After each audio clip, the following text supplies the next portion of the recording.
Hej Kim, og velkommen til. Tak skal du have. Først tillykke med andenpladsen i grundspillet. Var det forventeligt, da sæsonen startede?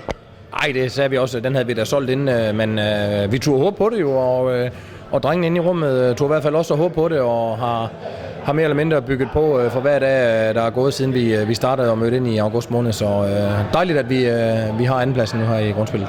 Så I kigger lidt på kampen i dag. Det blev jo en tæt kamp og en sejr til os. Hvordan ser du kampen ud?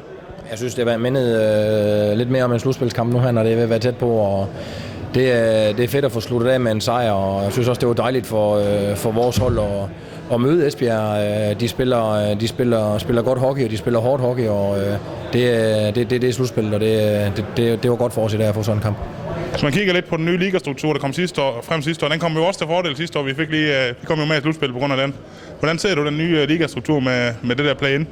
Nå, ikke andet end, at det skal vi jo ikke i gang med, så det er jo glædeligt, men altså, nu kommer der lige nogle fridage, opholdsdage nu her, og for drengene et par velfortjente fridage, og så kommer vi til at træne hårdt igen og møde ind med fuld fokus, og så går vi og venter lidt på, at play-in det stopper.